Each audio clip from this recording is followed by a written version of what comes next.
ಕರ್ನಾಟಕ ರಾಜ್ಯದಲ್ಲಿ 2 ವಿಧಾನಸಭೆಯ ಉಪಚುನಾವಣೆಗಳು, ಒಂದು ಬಾಗಲಕೋಟೆಯ ಉಪಚುನಾವಣೆ, ಮತ್ತೊಂದು ದಾವಣಗೆರೆಯ ಉಪಚುನಾವಣೆ. ಇವತ್ತು ಉಪಚುನಾವಣೆಯ ಹಿನ್ನೆಲೆಯಲ್ಲಿ ಇವತ್ತಿನ ದಿನ ಬಾಗಲಕೋಟೆಯಲ್ಲಿ ಅತ್ಯಂತ ಪ್ರಾಮಾಣಿಕ, ನೇರವಾದಿ, ನಿಷ್ಠಾವಂತ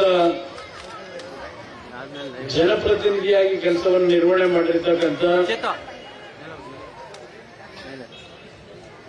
ವೀರಣ್ಣ ಚಿರಂತಿಮಠ ಅವರ ಪರವಾಗಿ ಇವತ್ತಿನ ಈ ಒಂದು ಚುನಾವಣಾ ಪ್ರಚಾರದಲ್ಲಿ ರಾಜ್ಯದ ಮಾಜಿ ಮುಖ್ಯಮಂತ್ರಿಗಳು, ರೈತ ಪರವಾದಂತಹ ಹೋರಾಟಗಾರರು ಆಗಿರ್ತಕ್ಕಂಥ ಮತ್ತು ನಮ್ಮೆಲ್ಲರಿಗೆ ಮಾರ್ಗದರ್ಶನವನ್ನು ನೀಡತಕ್ಕಂಥ ಸ್ಥಾನದಲ್ಲಿರ್ತಕ್ಕಂಥ ಸನ್ಮಾನ್ಯ ಯಡಿಯೂರಪ್ಪ ಸಾಹೇಬ್ರೆ, ಈ ಒಂದು ವೇದಿಕೆಯಲ್ಲಿ ಉಪಸ್ಥಿತರ್ತಕ್ಕಂಥ ಎಲ್ಲ ಶಾಸಕ ಮಿತ್ರರೇ, ಮಾಜಿ ಶಾಸಕ ಮಿತ್ರರೇ, ಸಮಯದ ಅಭಾವದಿಂದ ನಾನು ಪ್ರತಿಯೊಬ್ಬ ನನ್ನ ಆತ್ಮೀಯ ಸ್ನೇಹಿತರುಗಳ ಹೆಸರನ್ನ ಹೇಳಲಿಕ್ಕೆ ಹೋಗ್ತೀನಿ. ಯಾರು ಅನ್ಯತಾ ಭಾವಿಸೋದು ಬೇಡ. ಈಗಾಗಲೇ 9:15 ಗಂಟೆ ಆಗಿದೆ. ಇನ್ನೊಂದು 3/4 ಗಂಟೆ ನಾನು ಯಡಿಯೂರಪ್ಪನವರು ಮಾತನಾಡಲಿಕ್ಕೆ ಅವಕಾಶ ಇರೋದು. ಆ ಹಿನ್ನೆಲೆಯಲ್ಲಿ ವೇದಿಕೆ ಮೇಲೆ ಉಪಸ್ಥಿತಕ್ಕಂಥ ಎಲ್ಲಾ ಪಕ್ಷದ, 2 ಪಕ್ಷಗಳ ಬಿಜೆಪಿ ಮತ್ತು ಜೆಡಿಎಸ್ ಪಕ್ಷದ ಪ್ರಮುಖ ನಾಯಕರೇ ಹಾಗೂ ಈ ಸಮಾರಂಭದಲ್ಲಿ ಭಾಗವಹಿಸಿರ್ತಕ್ಕಂಥ ಎಲ್ಲ ಆತ್ಮೀಯ ತಂದೆ ತಾಯಂದ್ರೆ, ಯುವಕ ಸ್ನೇಹಿತರೆ, ಮಾಧ್ಯಮದ ಸ್ನೇಹಿತರೆ, ಇವತ್ತಿನ ಈ ಒಂದು ಚುನಾವಣೆ ನಾವ್ಯಾರು ಬಯಸಿ ಬಂದದ್ದಲ್ಲ. ಆದರೆ ಒಂದು ಭಗವಂತನ ಒಂದು ತೀರ್ಮಾನಗಳಿವೆ. ಜಗದೀಶ್ ಶೆಟ್ಟರ್ ಅವರು, ನಾನು ಅವರ ಹೆಸರು ಹೇಳಲಿಲ್ಲ, ಮಾಜಿ ಮುಖ್ಯಮಂತ್ರಿಗಳು, ನಮಗೂ ಅವರು ಹಿರಿಯರಿದ್ದಾರೆ, ಆತ್ಮೀಯ ಸ್ನೇಹಿತರು ಇದ್ದಾರೆ. ಅವರೀಗ ಸುದೀರ್ಘವಾಗಿ ಕೆಲವು ವಿಷಯಗಳನ್ನ ಪ್ರಸ್ತಾಪ ಮಾಡಿದ್ರು. ನಮ್ಮ ಬಣ್ಣಪ್ಪ ಕಾಶಪ್ಪನವರು ಈ ಚುನಾವಣೆಯಲ್ಲಿ ಕಾಂಗ್ರೆಸ್ ಹೋದ ತಕ್ಷಣ ಸರ್ಕಾರ ಬಿದ್ದೋಗಲ್ಲ ಅಂತಕ್ಕಂಥ ಮಾತನ್ನ ಬಹುಶಃ ಅವರು ಹೇಳಿರ್ತಕ್ಕಂಥದ್ದು ಈ ಒಂದು ಭಾಗದಲ್ಲಿ ಹೆಚ್ಚಿನ ಸಂಖ್ಯೆಯಲ್ಲಿ ಅವರ ಸಮಾಜ, ಆರಮತಸ್ಥರು ಹೆಚ್ಚಿನ ಸಂಖ್ಯೆಯಲ್ಲಿ ಇರ್ತಕ್ಕಂಥ ಹಿನ್ನೆಲೆಯಲ್ಲಿ ಸರ್ಕಾರ ಬಿದ್ದೋಗ್ತಕ್ಕಂಥ ಪರಿಸ್ಥಿತಿ ಏನಿಲ್ಲ ಅಂತಕ್ಕಂಥದ್ದೆಲ್ಲ ಸೂಕ್ಷ್ಮ ನಿಮ್ಗೆ ಹೇಳಿದ್ದಾರೆ. ಆದರೆ ಒಂದು ಏನು, ನೀವೆಲ್ಲರೂ ಅವರ ಬಗ್ಗೆ ಬಹಳ ಅತ್ಯಂತ ನಂಬಿಕೆಯನ್ನ, ಗೌರವನ ಇಟ್ಟುಕೊಂಡಿದ್ದೀರಿ. ಆ ಗೌರವಕ್ಕೆ ತಕ್ಕನಾದಂತಹ ಕೆಲಸಗಳು ಈ ರಾಜ್ಯದಲ್ಲಿ ಆಗ್ತಾ ಇದೆಯಾ ಅನ್ನೋದನ್ನ ಇವತ್ತು ಜಾತಿ ಭೇದ ಮರೆತು ಅರ್ಥ ಮಾಡ್ಕೋಬೇಕು ಅಂತಕ್ಕಂಥದ್ದು ನನ್ನ ಅಭಿಪ್ರಾಯ. ಈ ರಾಜ್ಯದಲ್ಲಿ 3 ವರ್ಷದ ಹಿಂದೆ ನಾಡಿನ ಜನತೆ ಕಾಂಗ್ರೆಸ್ ಪಕ್ಷಕ್ಕೆ ಒಂದು ಬಹುಮತವನ್ನು ಕೊಟ್ಟಿದ್ದಾರೆ. ನಾನು ಇಲ್ಲಿ ನೆರೆದಿರ್ತಕ್ಕಂಥ ನಮ್ಮ ಹಿರಿಯರಿಗೆ, ತಾಯಂದರಿಗೆ, ಯುವಕರಿಗೆ ಕೇಳಲಿಕ್ಕೆ ಬಯಸ್ತೇನೆ, ಈ 3 ವರ್ಷದ ಅವರ ಆಡಳಿತದಲ್ಲಿ ಪ್ರತಿದಿನ ಅವರ ಒಂದು ಘೋಷಣೆ ಕೇವಲ ಆ 5 ಗ್ಯಾರಂಟಿಗಳನ್ನ ನಾವು ಜಾರಿಗೆ ತಂದಿದ್ದೇವೆ, ನುಡಿದಂತೆ ನಡೆದಿದ್ದೇವೆ ಅಂತಕ್ಕಂಥ ಒಂದು ಘೋಷಣೆಯನ್ನ ಬಿಟ್ರೆ ಇನ್ನು ಯಾವುದೇ ರೀತಿಯ ಒಂದು ಕಾರ್ಯಕ್ರಮಗಳನ್ನು ಈ ರಾಜ್ಯದಲ್ಲಿ ತರ್ತಾ ಇದ್ದೇವೆ, ಬಡವರ ಪರವಾದಂತ ಯೋಜನೆಗಳನ್ನು ಜಾರಿಗೆ ತಂದಿದ್ದೇವೆ ಅಂತಕ್ಕಂಥ ಮಾತು ಎಲ್ಲೂ ಹೇಳಲ್ಲ. ಈ ಒಂದು ಗ್ಯಾರಂಟಿಯ ಒಂದು ಕಾರ್ಯಕ್ರಮವನ್ನು ಹೊರತುಪಡಿಸಿ ಮತ್ತೊಂದು ಪ್ರಮುಖವಾಗಿ ರಾಜ್ಯದಲ್ಲಿ ದೊಡ್ಡ ಮಟ್ಟದ ಒಂದು ಚರ್ಚೆಗಳು ನಡೀತಾ ಇರೋದು ಈ ರಾಜ್ಯದಲ್ಲಿ ಮುಖ್ಯಮಂತ್ರಿಯ ಬದಲಾವಣೆ ಬಗ್ಗೆ. ಮುಖ್ಯಮಂತ್ರಿಯ ಬದಲಾವಣೆಗೆ ಕಾಂಗ್ರೆಸ್ ಪಕ್ಷದಲ್ಲೇ ನಡೀತಾ ಇದೆ. ನಾವ್ಯಾರು ಅವ್ರನ್ನ ಬದಲಾವಣೆ ಮಾಡಿ ಅಂತ ಹೇಳ್ತಿಲ್ಲ. ಇವತ್ತು ಕಾಂಗ್ರೆಸ್ ಪಕ್ಷದಲ್ಲಿ ಜನಪ್ರತಿನಿಧಿಗಳು ಸಹ ಬೇಸತ್ತಿದ್ದಾರೆ. ಕಾಂಗ್ರೆಸ್ ಪಕ್ಷದಲ್ಲಿ ಇರ್ತಕ್ಕಂಥ ಶಾಸಕರು ಅವರ ಕ್ಷೇತ್ರಗಳಲ್ಲಿ ಯಾವುದೇ ರೀತಿಯ ಕೆಲಸಗಳನ್ನು ನಾವು ನೋಡ್ಲಿಕ್ಕೆ ಸಾಧ್ಯ ಇಲ್ಲ. ಪದೇ ಪದೇ ಈ ಒಂದು ಸರ್ಕಾರ ಇವರು ಮಾಡಬೇಕಾದಂತ ಕಾರ್ಯಕ್ರಮಗಳನ್ನ ಇವರಿಗೆ ಮಾಡ್ತಕ್ಕಂತ ಒಂದು ಯೋಗ್ಯತೆ ಇಲ್ಲದೆ ಪ್ರತಿನಿತ್ಯ ಕೇಂದ್ರ ಸರ್ಕಾರದ ಜೊತೆ ಸಂಘರ್ಷಕ್ಕೆ ಒಳಗಾಗ್ತಾರೆ. ಇವತ್ತು ಬಹುಶಃ ಬಾಗಲಕೋಟೆ ಜಿಲ್ಲೆಯೊಳಗೂ ಆಕಸ್ಮಿಕವಾಗಿ ಮೊನ್ನೆ ನಡೆದಂತ ಒಂದು ಹವಾಗುಣದಲ್ಲಿ ಆಲಿಕನ ಮಳೆ ಬಹುಶಃ ಬಾಗಲಕೋಟೆಯಲ್ಲೂ ಕೆಲವು ಭಾಗದಲ್ಲಿ ಬಂತು. ದ್ರಾಕ್ಷಿ ಬೆಳೆ ಬೆಳೀತಕ್ಕಂಥವ್ರು, ದಾಳಿಂಬೆ ಬೆಳೆ ಬೆಳೀತಕ್ಕಂಥ ರೈತರು ಯಾವೊಂದು ಕಷ್ಟಕ್ಕೆ ಒಳಗಾಗಿದ್ದಾರೆ. ಈ ಚುನಾವಣೆಯಲ್ಲಿ ಬಂದು ಈ 5 ದಿನಗಳ ಕಾಲ 5-6 ದಿನ ಈಗಾಗಲೇ ಆಗಿದೆ, ಮತ್ತೆ ನಾಳೆ ಬರ್ತಾರೆ. ಇವತ್ತೆಲ್ಲ ಬಿಡುವು ಮಾಡ್ಕೊಂಡು ಕೋಲಾರಕ್ಕೆ ಹೋಗಿದ್ದಾರೆ, ಮತ್ತೆ ನಾಳೆ ಬಂದು ಇನ್ನೆರಡು ದಿನ ಇರ್ತಾರಂತೆ. ಯಾವತ್ತಾದರೂ ಒಂದು ದಿನ ಈ ಒಂದು ಅಕಾಲಿಕ ಆಲಿಕಲ್ ಮಳೆಯಿಂದ ಆದಂತಹ ಪ್ರದೇಶಗಳಲ್ಲಿ ನಮ್ಮ ರೈತರು ಸಂಕಷ್ಟಕ್ಕೆ ಒಳಗಾದರೂ ಒಂದೇ ಒಂದು ದಿನ ನಮ್ಮ ರೈತರ ಹೊಲಕ್ಕೆ ಭೇಟಿ ಕೊಟ್ಟು ರೈತರಿಗೆ ಸಾಂತ್ವನವನ್ನ ಹೇಳಿದಂಥದನ್ನ ನೀವೇನಾದ್ರೂ ಕಂಡ್ರ ಅಂತಕ್ಕಂಥದನ್ನ ದಯವಿಟ್ಟು ನೆರೆದಿರ್ತಕ್ಕಂಥ ನಮ್ಮ ಜನತೆ ತಿಳ್ಕೋಬೇಕಾಗ್ತದೆ. ಇವತ್ತು ನಮ್ಮ ಕುಂಪಿಗೆ ಗ್ರಾಮದಲ್ಲಿ ಬಹುಶಃ ನೇಕಾರರು ಹೆಚ್ಚಿನ ಸಂಖ್ಯೆಯಲ್ಲಿದ್ದೀವಿ. ಇಷ್ಟೆಲ್ಲ ಇಲ್ಲಿ ಚುನಾವಣಾ ಪ್ರಚಾರಕ್ಕೆ ಏನು ಬಂದು 5 ದಿನ ಆರ್ಭಟ ಮಾಡಿದ್ರು. ಯಾವತ್ತಾದ್ರೂ ಒಂದು ದಿನ ನೇಕಾರರು ಬೀದಿಗೆ ಹೋಗಿ ನೇಕಾರರಿಗೆ ಇರ್ತಕ್ಕಂಥ ಸಮಸ್ಯೆಗಳಿಗೆ ಇಲ್ಲ ನಾನು ನಿಮ್ಗೆ ಆರ್ಥಿಕವಾಗಿ ನೆರವು ನೀಡುತ್ತೇನೆ, ಇವತ್ತು ನಿಮ್ಮ ಬದುಕಿಗೆ ಒಂದು ದಾರಿಯನ್ನು ತೋರಿಸ್ತೇನೆ, ಈ ಸರ್ಕಾರದಲ್ಲಿ ಒಂದು ಪದ ನೇಕಾರರ ಸಮಾಜದ ಬಗ್ಗೆ ಈ ಮುಖ್ಯಮಂತ್ರಿಯಿಂದ ಬಂತ ಅಂತಕ್ಕಂಥದ್ದನ್ನ ತಾವು ಯೋಚನೆ ಮಾಡಬೇಕು ಅನ್ನೋದನ್ನ ಹೇಳಲಿಕ್ಕೆ ಬಯಸ್ತೇನೆ. ಇವತ್ತು ನರೇಂದ್ರ ಮೋದಿ ಅವರ ಸರ್ಕಾರದಲ್ಲಿ ಕೇಂದ್ರದಲ್ಲಿ ಈ ಒಂದು ಜವಳಿ ಇಲಾಖೆಯನ್ನ ಏನು ನಿರ್ವಹಣೆ ಮಾಡ್ತಾರೆ, ಇವತ್ತು ಹಲವಾರು ರೀತಿಯ ಯೋಜನೆಗಳನ್ನ ತರಲಿಕ್ಕೆ ಇವತ್ತು ಲಕ್ಷಾಂತರ ಕೋಟಿ ಹಣವನ್ನ ಇವತ್ತು ಮೀಸಲಿಟ್ಟಿದ್ದಾರೆ. ಅದನ್ನ ಇವತ್ತಿನ ರಾಜ್ಯ ಸರ್ಕಾರ ಕೇಂದ್ರ ಸರ್ಕಾರದ ಸಂಬಂಧಪಟ್ಟಂತ ಇಲಾಖೆಯ ಮಂತ್ರಿಯನ್ನ ಭೇಟಿ ಮಾಡಿ, ಅಲ್ಲಿರ್ತಕ್ಕಂಥ ಅಧಿಕಾರಿಗಳನ್ನ ಭೇಟಿ ಮಾಡಿ ನರೇಂದ್ರ ಮೋದಿ ಅವರ ಸರ್ಕಾರದಲ್ಲಿ ಕೊಟ್ಟಿರ್ತಕ್ಕಂಥ ಹಲವಾರು ಯೋಜನೆಗೆ ಆರ್ಥಿಕ ಶಕ್ತಿಯನ್ನು ಕೊಟ್ಟಿದ್ದಾರೆ. ಏನಾದರೂ ಒಬ್ಬ ಮಂತ್ರಿ ಕೇಂದ್ರಕ್ಕೆ ಹೋಗಿ ನಮಗೆ ಇಂಥ ಒಂದು ನೇಕಾರರ ಸಮಸ್ಯೆಗೆ ಪರಿಹಾರ ಬೇಕು, ಇವತ್ತು ತಾವು ಕೈ ಜೋಡಿಸಬೇಕು ಅಂತಕ್ಕಂಥ ಒಂದು ಮನವಿಯನ್ನ ಏನಾದರೂ ಕೊಟ್ಟಿದ್ದಾರ ಇವತ್ತು ಈ ಸರ್ಕಾರದಲ್ಲಿ ಅಂತಕ್ಕಂಥದ್ದು ಯೋಚನೆ ಮಾಡಿ ಇವತ್ತು ಇಲ್ಲಿ ಬಂದು ವಿರೋಧ ಪಕ್ಷದ ನಾಯಕರುಗಳ ಬಗ್ಗೆ ಬಹಳ ಕೆಟ್ಟ ರೀತಿಯಲ್ಲಿ ಪದಬಳಕೆ ಮಾಡಿ ಭಾಷಣ ಮಾಡ್ತಕ್ಕಂಥದ್ದು, ಮತ್ತೊಬ್ಬರನ್ನ ಅವಹೇಳನ ಮಾಡ್ತಕ್ಕಂಥ ಅವರ ಭಾಷಣ ಏನಿದೆ ಅದಕ್ಕೆ ನೀವು ಮರಳಾಗ್ತೀರಾ ಅಂತಕ್ಕಂಥದ್ದನ್ನು ನಾನು ಕೇಳಲಿಕ್ಕೆ ಬಯಸ್ಲಿಕ್ಕೆ ಇಲ್ಲಿ ಬಂದಿದ್ದೇನೆ. ಇವತ್ತು ನಾನು ಯಡಿಯೂರಪ್ಪನವರು ನಾವೇನು ಕೆಲಸ ಮಾಡಿದ್ದೇವೆ, ಈ ರಾಜ್ಯಕ್ಕೆ ಕೊಟ್ಟಿರ್ತಕ್ಕಂಥ ಬಡವರ ಪರವಾದಂತಹ ಕಾರ್ಯಕ್ರಮಗಳು ಏನಿದ್ದಾವೆ ಪ್ರತಿದಿನ ನಿಮ್ ಮುಂದೆ ನಾವು ಹೇಳಬೇಕಾದ ಅವಶ್ಯಕತೆ ಇದೆ. ನಮ್ಮ ಕರ್ತವ್ಯ ನಾವು ನಿರ್ವಹಣೆ ಮಾಡಿದ್ದೇವೆ, ಪ್ರಾಮಾಣಿಕವಾಗಿ ಕರ್ತವ್ಯ ನಿರ್ವಹಣೆ ಮಾಡಿದ್ದೇವೆ ನಾವು. ಇವತ್ತು ಇಂಥ ಒಂದು ಸಂದರ್ಭದಲ್ಲಿ ಈ ಒಂದು ಜಿಲ್ಲೆಯ ಒಂದು ಏಳಿಗೆಯನ್ನ ಮಾಡತಕ್ಕಂಥ ವಿಷಯದಲ್ಲಿ ಇವರು 5 ವರ್ಷಗಳ ಕಾಲ ಬಾದಾಮಿಯ ಪ್ರತಿನಿಧಿನೂ ಇದ್ದರು. ಸಿದ್ದರಾಮಯ್ಯನವರು 5 ವರ್ಷಗಳ ಕಾಲ ಬಾದಾಮಿಯ ಶಾಸಕರಾಗಿ ಕೆಲಸ ಮಾಡಿದ್ದಾರೆ. ಬಹುಶಃ ಅವತ್ತು ಗೆದ್ದಂಥದ್ದು ಕೇವಲ 1600 ಮತಗಳಲ್ಲಿ ಗೆದ್ದರು. ಬಹುಶಃ ಬಾದಾಮಿಯ ಜನತೆ ಅವತ್ತು ಅವ್ರನ್ನ ಕೈ ಹಿಡಿದೇ ಹೋಗಿದ್ರೆ ಅದಕ್ಕಿಂತ ಹೆಚ್ಚಾಗಿ ಸ್ವಲ್ಪ ನಮ್ಮ ಪಕ್ಷದ ಅಭ್ಯರ್ಥಿ ಆದಂತ ನಮ್ಮ ಹನುಮಂತಪ್ಪ ಮಾವಿನ ಮರದವರು ಸ್ವಲ್ಪ ಚುನಾವಣೆಯ ಕಣದಿಂದ ಸ್ವಲ್ಪ ಹಿಂದೆ ಸರಿದಿದ್ರು. ನಾವು ಅವರಿಗೆ ಹಿಂದೆ ಸರಿತಕ್ಕಂಥ ಒಂದು ಮನವಿ ಮಾಡಿದ್ರು. ಬಹುಶಃ ಸಿದ್ದರಾಮಯ್ಯನವರು ಇಲ್ಲೂ ಬಾದಾಮಿಯಲ್ಲೂ ಗೆಲ್ತಿರ್ಲಿಲ್ಲ.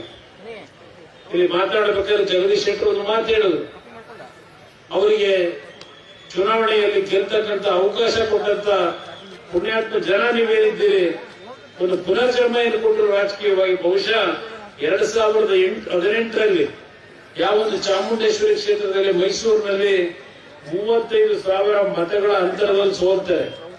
5 ವರ್ಷ ಈ ರಾಜ್ಯದ ಮುಖ್ಯಮಂತ್ರಿಯಾಗಿ ಕೆಲಸ ಮಾಡಿ 35,000 ಮತದಲ್ಲಿ ಸೋಲ್ತಕ್ಕಂಥದ್ದನ್ನ ಈ ದೇಶದ ಇತಿಹಾಸದಲ್ಲಿ ನೀವೇನಾದ್ರೂ ಕಂಡಿದ್ದೀರಾ? ಯಾಕೆ ಸೋಲಿಸಿದ್ರು ಅಲ್ಲಿ ಜನ? ಕಳೆದ 15, 20, 30, 25 ವರ್ಷದಲ್ಲಿ ಆ ಭಾಗದ ಜನ ಅವ್ರಿಗೇನು ಆಶೀರ್ವಾದ ಮಾಡಿದ್ರು, ಆ ಜನಕ್ಕೆ ಕೊಟ್ಟಂತ ಅವರ ಸೇವೆ ಏನಿದೆ ಅದೆಲ್ಲ ಗಮನದಲ್ಲಿ ಇಟ್ಕೊಂಡೆ ಆ ಚುನಾವಣೆಯಲ್ಲಿ ಅವ್ರು ಸೋತಂತದ್ದು. ಇಲ್ಲಿ ಹನುಮಂತಪ್ಪನವ್ರಿಗೆ ಏನಾದ್ರು ಸ್ವಲ್ಪ ಸಮಸ್ಯೆ ಒಂದು ಹಿಂದೆ ಸರಿದಿದ್ರೆ ಕನಿಷ್ಠ ಇಲ್ಲೂ 20-25 ಸಾವಿರದಲ್ಲಿ ಸೋಲ್ತಾ ಇದ್ದೆ. ಅವತ್ತು ಹೇಳಿದ್ರು ಚುನಾವಣೆಗೆ ಬಂದಾಗ, ನಾನು ಬಾದಾಮಿ ಕ್ಷೇತ್ರವನ್ನ ದತ್ತು ತೆಗೆದುಕೊಳ್ತೇನೆ, ಈ ಕ್ಷೇತ್ರಕ್ಕೆ ಎಲ್ಲಾ ರೀತಿಯ ಅಭಿವೃದ್ಧಿ ಕಾರ್ಯಕ್ರಮಗಳನ್ನ ಕೊಡ್ತೇನೆ, ನನ್ನನ್ನು ಕೈ ಹಿಡೀರಿ ಅಂತಕ್ಕಂಥ ಒಂದು ಮನವಿ ಸಲ್ಲಿಸಿದ್ರು. ಯಾವ ದತ್ತು ತೆಗೆದುಕೊಂಡ್ರು, ಯಾವ ಬಾದಾಮಿ ಕ್ಷೇತ್ರಕ್ಕೆ ಇವತ್ತು ಅಭಿವೃದ್ಧಿಯನ್ನು ನಾವು ಕಾಣಲಿಕ್ಕೆ ಸಾಧ್ಯ ಆಗಿದೆ? ದಯವಿಟ್ಟು ಯೋಚನೆ ಮಾಡಿ. ಇವತ್ತೇನಾದರೂ ಈ ಜಿಲ್ಲೆಗಳಲ್ಲಿ ಅಭಿವೃದ್ಧಿಯನ್ನ ಕಂಡಿದ್ರೆ ಬಿಜೆಪಿಯ ಸರ್ಕಾರ ಆಡಳಿತದಲ್ಲಿದ್ದಾಗ, ಬಿಜೆಪಿ ಜೆಡಿಎಸ್ ನ ಸಮ್ಮಿಶ್ರ ಸರ್ಕಾರ ಆಡಳಿತದಲ್ಲಿದ್ದಾಗ ನೀವು ಕಂಡಿರ್ತಕ್ಕಂಥ ಕಾರ್ಯಕ್ರಮ. ಬಹುಶಃ ನಾನು ಇಲ್ಲಿ ಬಾಗಲಕೋಟೆನಲ್ಲಿ ತೋಟಗಾರಿಕೆ ಇಲಾಖೆ ಸಂಬಂಧಪಟ್ಟಂತ ಹಾರ್ಟಿಕಲ್ಚರ್ಗೆ ಒಂದು ದೊಡ್ಡ ಒಂದು ಶಕ್ತಿಯನ್ನ ತುಂಬಬೇಕು ಅಂತ ಹೇಳಿ ಇಲ್ಲಿ ಕೊಟ್ಟಂತ ಕಾರ್ಯಕ್ರಮ ಇದು ನಿಮ್ ಮುಂದೆ ಇವತ್ತು ನಿಮ್ ಕಣ್ಣ ಮುಂದೆ ಇದೆ. ಬಾಗಲಕೋಟೆ ನಗರದಲ್ಲಿ ಇವತ್ತು ಹಾರ್ಟಿಕಲ್ಚರ್ ಯೂನಿವರ್ಸಿಟಿಯನ್ನ, ಅದಷ್ಟೇ ಅಲ್ಲ, ಇವತ್ತು ನಾನು ಒಂದು ಮಾತನ್ನ ಕೊಡ್ತೇನೆ. ಈಗ ನಮ್ಮ ನೇಕಾರ ಸಮಾಜದ ಬಂಧುಗಳು ಯಡಿಯೂರಪ್ಪನವ್ರಿಗೂ ನನಗೇನು ಮನವಿ ಕೊಟ್ಟಿದ್ದೀರಿ, ಆ ಮನವಿಯನ್ನ ಗಮನಿಸಿ ಇವತ್ತು ಇಲ್ಲಿಯ ನಮ್ಮ ನೇಕಾರರ ಸಮಾಜಕ್ಕೆ ಏನೇನು ಕಾರ್ಯಕ್ರಮಗಳನ್ನ ತರಬೇಕಾಗ್ತದೆ, ನಾವು ನಿಮ್ಮ ಆರ್ಥಿಕ ಶಕ್ತಿಯನ್ನು ತುಂಬತಕ್ಕಂಥ ದೃಷ್ಟಿಯಿಂದ ಯಾವ ಯೋಜನೆಗಳನ್ನ ಕೇಂದ್ರ ಸರ್ಕಾರದ ಸಹಭಾಗಿತ್ವದಲ್ಲಿ ತರಲಿಕ್ಕೆ ಅವಕಾಶಗಳಿದೆ, ತಕ್ಷಣ ನೀವು ಕೊಟ್ಟಂತ ಮನವಿಯನ್ನ ನಾನು ಕಾರ್ಯರೂಪಕ್ಕೆ ತರತಕ್ಕಂಥದಕ್ಕೆ ಜವಾಬ್ದಾರಿನ ನಿರ್ವಹಣೆ ಮಾಡ್ತೀನಿ ಅಂತಕ್ಕಂಥ ಮಾತನ್ನ ಈ ಸಂದರ್ಭದಲ್ಲಿ ತಮ್ಮ ಗಮನಕ್ಕೆ ತರ್ತಾರೆ. ಇಲ್ಲಿ ಬಹುಶಃ ನೇಕಾರರ ಸಮಾಜದ ಬಗ್ಗೆ ನಾವು ಬರೋದಕ್ಕಿಂತ ಮುಂಚೆ ನಮ್ಮ ಲಕ್ಷ್ಮೀನಾರಾಯಣ MLA ಆಗಿದ್ರು, MLC ಕೆಲಸ ಮಾಡಿದ್ದಾರೆ, ಬಹಳ ಮಾತಾಡಿದ್ದಾರೆ ಏನೋ ಗೊತ್ತಿಲ್ಲ. ಈಗ ನಿಮ್ಗೆ ಅವ್ರ ಸಮಸ್ಯೆ ಎಲ್ಲಾ ಸಮಸ್ಯೆಗಳು ಅವ್ರಿಗೆ ಗೊತ್ತಿದೆ, ಅವರು ಮಾತಾಡಿದ್ದಾರೆ ಅಂತ ಕರೆದು ನನ್ನ ಅಭಿಪ್ರಾಯ ಏನಂದ್ರೆ ಅವರು ಹೇಳ್ತಾ ಇದ್ದಾರೆ ಸುದೀರ್ಘವಾಗಿ ಮಾತಾಡಿದ್ದೇನೆ ಅಂತ. ನಿಮ್ಮ ನೆರವಿಗೆ ನಾವಿದ್ದೇವೆ. ಇವತ್ತು ಜೆಡಿಎಸ್ ಮತ್ತು ಬಿಜೆಪಿಯ ಒಂದು ಸಮ್ಮಿಶ್ರ ಸರ್ಕಾರ ತರಬೇಕು ಅಂತಕ್ಕಂಥದ್ದನ್ನ ಸನ್ಮಾನ್ಯ ಮಾಜಿ ಮುಖ್ಯಮಂತ್ರಿಗಳು ಯಾವ ನಮ್ಮ ಜಗದೀಶ್ ಶೆಟ್ಟರ್ ಹೇಳಿದ್ರು, ಆ ಮಾತಿಗೆ ನನ್ನ ಸಹಮತವೂ ಇದೆ. ಇಲ್ಲಿ ನಮಗೆ ಬೇಕಾಗಿರೋದು ಯಾರು ಮುಖ್ಯಮಂತ್ರಿ ಆಗ್ತಾರೆ ಅನ್ನೋದು ಮುಖ್ಯ ಅಲ್ಲ. ಇಲ್ಲಿ ಇವತ್ತು ನಮಗೆ ಬೇಕಾಗಿರ್ತಕ್ಕಂಥದ್ದು ಈ ರಾಜ್ಯದ ಜನರ ಸಮಸ್ಯೆಗೆ ಪ್ರಾಮಾಣಿಕವಾದಂತಹ ಆ ಸಮಸ್ಯೆಗಳನ್ನು ಅರಿತು ಜನರ ನಿರೀಕ್ಷೆಗೆ ಒಂದು ಉತ್ತಮ ಅಂತ ಆಡಳಿತವನ್ನ ತರಬೇಕು ಅಂತಕ್ಕಂಥ ಏಕೈಕ ಒಂದು ಗುರಿ ನಮ್ಮದು ಅಂತಕ್ಕಂಥದ್ದನ್ನ ನಿಮ್ ಗಮನಕ್ಕೆ ನಾನು ತರಲಿಕ್ಕೆ ಬಯಸ್ತೇನೆ. ನಾನು ಕೇಳಲಿಕ್ಕೆ ಬಯಸ್ತೇನೆ, ಯಾವೊಂದು ಹಿಂದುಳಿದ ವರ್ಗಕ್ಕೆ ನಾನು ಮಹಾನಾಯಕ ಅಂತಕ್ಕಂಥದ್ದು ಹೇಳ್ತಾರೆ, ಐಂದ ನಾಯಕ ಅಂತಕ್ಕಂಥದ್ದನ್ನು ಅವ್ರು ಏನ್ ಹೇಳ್ತಾರೆ, ಯಾವ ಸಮಾಜಕ್ಕೆ ಇವರ ಕೆಲಸಗಳು ಏನಾಗಿದೆ. ಇವತ್ತು ಯಾವೊಂದು ಒಳ ಮೀಸಲಾತಿ ಬಗ್ಗೆ ಚರ್ಚೆ ನಡೀತಾ ಇದೆ. ಏನಾದರೂ ಈ ಸರ್ಕಾರದಲ್ಲಿ ಈ ಕ್ಷಣದವರೆಗೆ ಅದನ್ನು ಸರಿಪಡಿಸ್ತಕ್ಕಂಥ ಕೆಲಸ ಮಾಡಿದ್ದಾರೆ. ಸಮಾಜ ಜಾತಿಗಳ ನಡುವೆ ಸಂಘರ್ಷ ಉಂಟು ಮಾಡಿದ್ದಾರೆ. ಯಾವೊಂದು ಕಾಂತರಾಜ್ ವರದಿ ಅಂತಕ್ಕಂಥ ಹೇಳ್ತಾ ಇದ್ರು, ಕುಮಾರಸ್ವಾಮಿ ಅವರ ಕಾಲದಲ್ಲಿ ಅದನ್ನ ಜಾರಿ ತರತಕ್ಕಂಥದ್ದನ್ನ ತರದೇನೆ ಒಪ್ಪಿಗೆ ಕೊಡಲಿಲ್ಲ ಅಂತ. ಇವರಿಗೆ ಮುಖ್ಯಮಂತ್ರಿಯಾಗಿ 3 ವರ್ಷ ಆಯ್ತು. ಯಾತಕಪ್ಪ ಈ ಒಂದು ವರದಿಯನ್ನು ಇನ್ನೂ ಪೋಸ್ಟ್ ವರದಿಯಲ್ಲಿ ಇಟ್ಕೊಂಡ್ರಿ? ನಿಮಗೆ ಹಿಂದ ಸಮಾಜದ ಬಗ್ಗೆ ಚರ್ಚೆ ಮಾಡ್ತಕ್ಕಂಥವ್ರಿಗೆ ಇವತ್ತು ಯಾವ ಒಂದು ಸಮಸ್ಯೆಯನ್ನು ಎದುರಿಸ್ತಾ ಇದ್ದಾರೆ. ಇವತ್ತು ಹಲವಾರು ರೀತಿಯ ವಿಷಯಗಳನ್ನ ನಾನು ಪ್ರಸ್ತಾಪ ಮಾಡಬಲ್ಲೆ. ಯಾಕಂದ್ರೆ ನಮ್ಮ ಮುಂದೆ ಬರ್ತಕ್ಕಂಥ ಆ ಬಡವರ ಪರಿಸ್ಥಿತಿಗಳನ್ನು ನಾವೇನು ನೋಡಿದ್ದೇವೆ. ಇವತ್ತು ಇಂಥ ಒಂದು ಪರಿಸ್ಥಿತಿನಲ್ಲಿ ಈ ಸರ್ಕಾರದಲ್ಲಿ ರಾಜ್ಯದ ಖಜಾನೆ ಖಾಲಿಯಾಗಿಲ್ಲ. ರಾಜ್ಯದ ಖಜಾನೆಗೆ ದರಿದ್ರ ಬರಲ್ಲ. ಈ ಒಂದು ರಾಜ್ಯದ ಖಜಾನೆಯನ್ನ ತುಂಬಿಸ್ತಕ್ಕಂಥ ಕೆಲಸದಲ್ಲಿ ರಾಜ್ಯದ 6.5 ಕೋಟಿ ಜನತೆ ನಿಮ್ಮ ಒಂದು ಶ್ರಮ ಏನಿದೆ ಎಂದೂ ಸಹ ಖಜಾನೆ ಖಾಲಿ ಮಾಡಲಿಕ್ಕೆ ನೀವು ಅವಕಾಶ ಕೊಟ್ಟಿಲ್ಲ ಈ ರಾಜ್ಯದ ಜನತೆ. ಆದರೆ ಈ ಸರ್ಕಾರ ಯಾವೊಂದು 5 ಗ್ಯಾರಂಟಿಗಳ ಹೆಸರಿನಲ್ಲಿ ಇವತ್ತೇನು ಹೇಳ್ತಾರೆ, ಈ 5 ಗ್ಯಾರಂಟಿಗಳನ್ನ ಇವರು ಜಾರಿಗೆ ತರಬೇಕಾದರೆ ಯಾವ ರೀತಿಯಲ್ಲಿ ತಂದಿದ್ದಾರೆ, ಈ ರಾಜ್ಯದಲ್ಲಿ ಯಾವ ಅಭ್ಯರ್ಥಿಗಳಿಗೆ ನಾವು ಹಣವನ್ನು ಕೊಡಬೇಕು, ಆ ಅಭಿವೃದ್ಧಿ ಕಾರ್ಯಕ್ರಮಗಳನ್ನೆಲ್ಲ ಕುಂಠಿತಗೊಳಿಸಿದ್ದಾರೆ. ಹಿಂದೆ ಯಡಿಯೂರಪ್ಪನವರ ಕಾಲದಲ್ಲಿ ಯಾವ ಯೋಜನೆಗಳನ್ನ ಜಾರಿಗೆ ತಂದಿದ್ರು ಅದನ್ನ ಅವ್ರು ಮಾತಾಡಬೇಕಾದ್ರೆ ಹೇಳ್ತಾರೆ, ನಾನು ಅದನ್ನ ಚರ್ಚೆ ಮಾಡೋದು ಅನವಶ್ಯಕ. ಅವರ ಕಾಲದಲ್ಲಿ ಕೊಟ್ಟಂತ ಎಷ್ಟು ಕಾರ್ಯಕ್ರಮಗಳನ್ನ ಇವತ್ತು ನಿಲ್ಲಿಸಿದ್ರು. ಅದ್ರ ಜೊತೆಗೆ ಈ 5 ಕಾರ್ಯಕ್ರಮವನ್ನ ಕೊಡ್ಲಿಕ್ಕೆ ನಮ್ಮ ನಾಡಿನ ಮಹಿಳೆಯರಿಗೆ 2,000 ರೂಪಾಯಿ ಕೊಡ್ತಕ್ಕಂಥ ಕಾರ್ಯಕ್ರಮ ಕೊಟ್ಟಿದ್ದೇವೆ ಅಂತ ಹೇಳ್ತಾರೆ.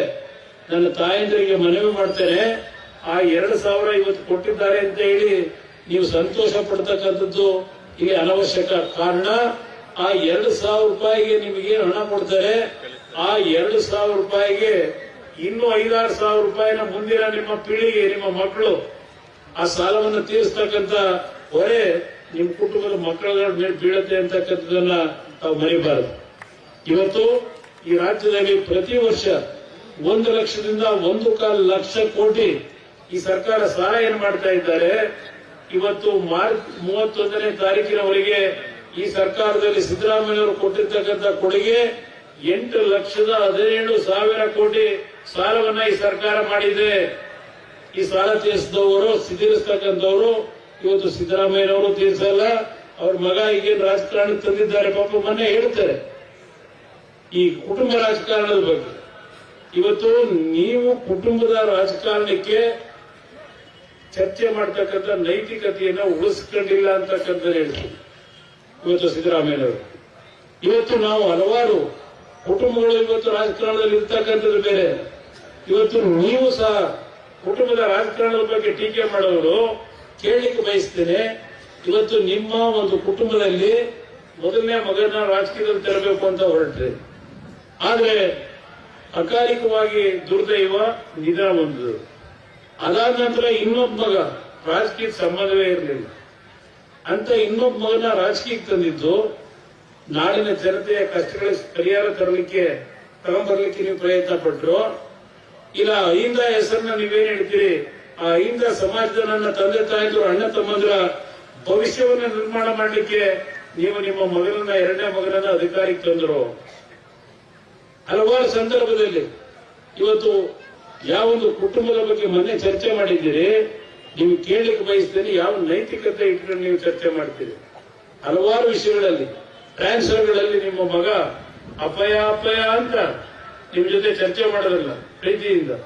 ಇದೆಲ್ಲ ನಮ್ಮ ರಾಜ್ಯದ ಜನತೆ ಕಂಡಿದ್ದಾರೆ. ಆ ಹಿನ್ನೆಲೆಯಲ್ಲಿ ಇವತ್ತು ನಿಮ್ಮಲ್ಲಿ ಕೈ ಜೋಡಿಸಿ ಮನವಿ ಮಾಡ್ತೀನಿ, ಇವರು ಯಾವುದೇ ರೀತಿಯ ಅಹಿಂದ ಸಮಾಜಗಳನ್ನು ಉದ್ಧಾರ ಮಾಡತಕ್ಕಂಥ ನಾಯಕರಲ್ಲ. ಇವರ ಅಧಿಕಾರದ ಕುರ್ಚಿ ಅಲಗಾಡಕ್ ಶುರುವಾದಾಗ ಅಹಿಂದ ಅಂತಕ್ಕಂಥ ಭಜನೆ ಮಾಡ್ತಾರೆ. ಅದಾದ ನಂತರ ಅಹಿಂದ ಎಲ್ಲೋ ಇವರು ಭದ್ರವಾಗಿ ಮುಖ್ಯಮಂತ್ರಿ ಗಿರಿನಲ್ಲಿ ಇವರು ಆಟಾಟೋಪಗಳು ನಡೀತಾ ಇರತಕ್ಕಂಥ ಆ ಹಿನ್ನೆಲೆಯಲ್ಲಿ ಇವತ್ತು ಬಾಗಲಕೋಟೆಯ ಮಹಾಜನತೆಗೆ ಒಬ್ಬ ಅತ್ಯುತ್ತಮವಾದ ಶಿಕ್ಷಣ ತಜ್ಞರು ನಮ್ಮ ಚಿರಂಜೀವಿ ಮಠರವರು ಇವತ್ತು ಈ ಒಂದು ಭಾಗದ ಜನರಿಗೆ ಹಲವಾರು ಕುಟುಂಬಗಳ ಮಕ್ಕಳಿಗೆ ಇವತ್ತು ವಿದ್ಯೆಯನ್ನ ಕೊಟ್ಟು ಆ ಕುಟುಂಬಗಳ ಒಂದು ಬದುಕಿಗೆ ದಾರಿಯನ್ನ ಮಾಡಿಕೊಟ್ಟಿರ್ತಕ್ಕಂಥ ಒಬ್ಬ ಶಿಕ್ಷಣ ತಜ್ಞ ಇವತ್ತು ನಮ್ಮ ಚಿರಂಜೀವಿ ಭಟ್ಟವರೇನಿದ್ದಾರೆ. ಈ ಭಾಗದಲ್ಲಿ ಅವರು ಕೊಟ್ಟಂತ ಕೊಡುಗೆ ಅಪಾರ ಅಂತಕ್ಕಂಥದ್ದನ್ನ ನಾನು ಈ ಸಂದರ್ಭದಲ್ಲಿ ಹೇಳಲಿಕ್ಕೆ ಬಯಸ್ತೇನೆ. ದಯವಿಟ್ಟು ಈ ಚುನಾವಣೆಯಲ್ಲಿ ಅವರನ್ನ ತಾವು ಆಯ್ಕೆ ಮಾಡೋದ್ರ ಮುಖಾಂತರ ಈ ರಾಜ್ಯದಲ್ಲಿ ಯಾವೊಂದು ಲೂಟಿ ನಡೀತಾ ಇದೆ, ಆ ಲೂಟಿ ಬಗ್ಗೆ ಹೇಳ್ತಕ್ಕಂಥದ್ದು ಅರ್ಥವೇ ಇಲ್ಲ. ಇವತ್ತು ವಾಲ್ಮೀಕಿ ಅಭಿವೃದ್ಧಿ ನಿಗಮ 87 ಕೋಟಿ ಹಣ ಲೂಟಿ ಆಗಿರತಕ್ಕಂಥದ್ದನ್ನ ರಾಜ್ಯದ ಮುಖ್ಯಮಂತ್ರಿಗಳೇ ಒಪ್ಪಿಕೊಂಡಿದ್ದಾರೆ.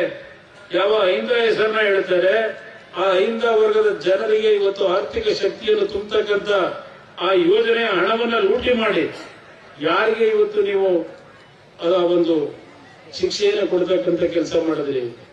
ಇದೆಲ್ಲ ಹೇಳಲಿಕ್ಕೆ ಹೋದ್ರೆ ಬಹಳ ದೊಡ್ಡ ಮಟ್ಟದಲ್ಲಿ ಚರ್ಚೆ ಮಾಡಬೇಕಾಗ್ತದೆ. ಆದ್ರೆ ಅವ್ರ ಮಾತುಗಳಿಗೆ ತಾವು ಬೆಲೆ ಕೊಡಬೇಡಿ. ಅವ್ರು ಏನಾದ್ರು ನಿಜಕ್ಕೂ ಒಳ್ಳೆಯ ಕೆಲಸ ಮಾಡಿದ್ರೆ 5-6 ದಿವಸ ಈ ಒಂದು ಬಿಸಿಲಲ್ಲಿ ಬೆಳಕಿಂದ ರಾತ್ರಿವರೆಗೆ ನಿಮ್ಮ ಒಂದು ಹಿಂದುಗಡೆ ಹಿಂಬಾಲಿಕರನ್ನ ಇಲ್ಲಿ ಕರ್ಕೊಂಡ್ಬಂದು ಇಷ್ಟೆಲ್ಲ ಕಷ್ಟಪಡಬೇಕಾಗಿರ್ಲಿಲ್ಲ. ನೀವು ವಿಧಾನಸೌಧ ಏರ್ ಕಂಡೀಷನ್ ರೂಮ್ ನಲ್ಲಿ ಕೂತು ಅಭ್ಯರ್ಥಿ ನಿಲ್ಲಿಸಿ ಚುನಾವಣೆ ಗೆಲ್ಲಬಹುದಾಗಿದೆ. ಆದರೆ ಇವತ್ತು ನೀವು ಈ ನಾಡಿನ ಜನತೆಯ ಒಂದು ಆಶೀರ್ವಾದವನ್ನ ಪಡೆದು ದ್ರೋಹ ಏನ್ ಮಾಡಿದ್ದೀರಿ. ಇವತ್ತು ನಿಮಗೆ ಬುದ್ಧಿ ಕಲಿಸ್ತಕ್ಕಂಥ ಒಂದು ನಿಟ್ಟಿನಲ್ಲಿ ಹೊರಟಿದ್ದಾರೆ ಅಂತಕ್ಕಂಥದ್ದು ಮನವರಿಕೆಯಾಗಿ ಈಗ ಹಳ್ಳಿ ಸುತ್ತಲಿಕ್ಕೆ ಏನ್ ಬಂದಿದ್ದೀರಿ. ನಾನು ಈ ಒಂದು ಬಾಗಲಕೋಟೆಯ ಮಹಾಜನತೆಯಲ್ಲಿ ಮನವಿ ಮಾಡ್ತೇನೆ, ಈ ರಾಜ್ಯ ಅತ್ಯಂತ ಸುಭಿಕ್ಷವಾದಂತ ಅತ್ಯಂತ ಉತ್ತಮವಾದ ಆಡಳಿತವನ್ನು ಕೊಟ್ಟಿರ್ತಕ್ಕಂಥ ರಾಜ್ಯ ಇದೆ. ಈ ರಾಜ್ಯದ ಗೌರವವನ್ನು ಹಾಳು ಮಾಡತಕ್ಕಂಥ ಕೆಲಸ ಈ ಸರ್ಕಾರದಲ್ಲಿ ನಡೀತಾ ಇದೆ. ನಿಮ್ಮಲ್ಲಿ ಕೈ ಜೋಡಿಸಿ ನಾನು ಕಳಕಳಿಯ ಮನವಿ ಮಾಡ್ತೇನೆ, ಈ ಚುನಾವಣೆಯಲ್ಲಿ ಯಾವುದೇ ರೀತಿಯ ಅವರ ಪ್ರಭಾವಕ್ಕೆ ಒಳಗಾಗದೆ ಚಿರಂಜೀವಿ ಮಠ ಅವರನ್ನು ಆಯ್ಕೆ ಮಾಡಿ ಈ ಭಾಗದಲ್ಲಿ ಒಂದು ಉತ್ತಮವಾದಂತಹ ನಿಮ್ಮ ಪರವಾದ ಧ್ವನಿಯಾಗಿ ಕೆಲಸ ಮಾಡಲಿಕ್ಕೆ ಅವ್ರನ್ನ ಆಶೀರ್ವಾದ ಮಾಡಿ ಅಂತಕ್ಕಂಥ ಮನವಿಯನ್ನು ಸಲ್ಲಿಸಿ ನಿಮ್ಮೆಲ್ಲರಿಗೆ ಒಂದ್ಸಿ ನನ್ನ ಎಡಮಾತುಗಳನ್ನು ಮುಗಿಸ್ತೇನೆ.